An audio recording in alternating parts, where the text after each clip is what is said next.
ഇസ്ലാമിലെ സൗഹൃദത്തെക്കുറിച്ച് ചരിത്രങ്ങൾ എടുത്തു നോക്കിയാൽ വളരെ മനോഹരമായ ചരിത്രങ്ങൾ നമുക്ക് കാണാൻ സാധിക്കും. ജാബിർ റളിയല്ലാഹു അൻഹും നബിത്തങ്ങളും ഇങ്ങനെ സംസാരിച്ചു കൊണ്ട് യാത്ര ചെയ്യുന്ന സമയത്ത് ജാബിർ റളിയല്ലാഹു അൻഹുവിന് ഒരുപാട് സാമ്പത്തിക ഞെരുക്കങ്ങളുണ്ട്.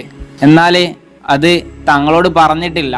അപ്പം ഇങ്ങനെ സംസാരിക്കുന്നതിൻ്റെ ഇടയിൽ പെട്ടെന്ന് മുത്തുനബി തങ്ങൾ സല്ലല്ലാഹു അലൈഹി വസല്ലമ തങ്ങളെ ജാബിർ റളിയല്ലാഹു അൻഹുവിനോട് ചോദിക്കുകയാണ്, ജാബിർ ഈ ഒട്ടകത്തെ എനിക്ക് വിൽക്കുമോ എന്ന്.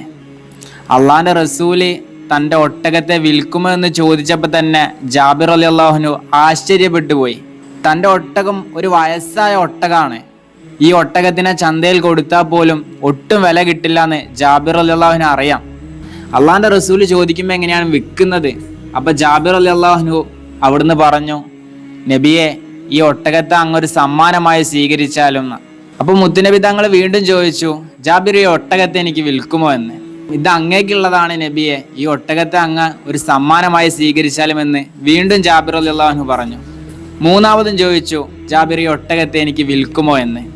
അള്ളാഹിൻ്റെ റസൂല് നിർബന്ധിച്ച് ആ ഒട്ടകത്തെ വിൽക്കുമോ എന്ന് ചോദിച്ചപ്പോൾ ജാബിർ റളിയല്ലാഹു അൻഹുവിന് മറിച്ചൊന്നും പറയാൻ സാധിച്ചില്ല. അങ്ങനെ 40 ദീനാറിൽ ആ ഒട്ടകത്തിൻ്റെ കച്ചവടം ഉറപ്പിച്ചു.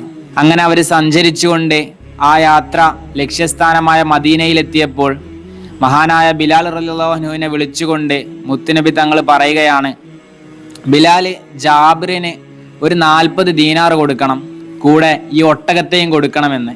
അതൊരു കച്ചവടമായിരുന്നു. ആ കച്ചവടത്തിൽ മുത്തുനബി തങ്ങൾ വാങ്ങിച്ച ഒട്ടകത്തെ ഒരു സമ്മാനമായി വീണ്ടും ജാബിർ റളിയല്ലാഹു അൻഹുവിന് മടക്കി കൊടുക്കുന്നുണ്ട്. തൻ്റെ സുഹൃത്തിൻ്റെ സാമ്പത്തിക ഞെരുക്കം തന്നോട് പറയാതെ തന്നെ ആ സുഹൃത്തിൻ്റെ മുഖത്ത് നിന്ന് വായിച്ചെടുത്ത ഏറ്റവും നല്ലൊരു കൂട്ടുകാരൻ കൂടിയായിരുന്നു മഹാനായ നബിയുന റസൂലുള്ളാഹി സ്വല്ലല്ലാഹു അലൈഹി വസല്ലമ തങ്ങൾ.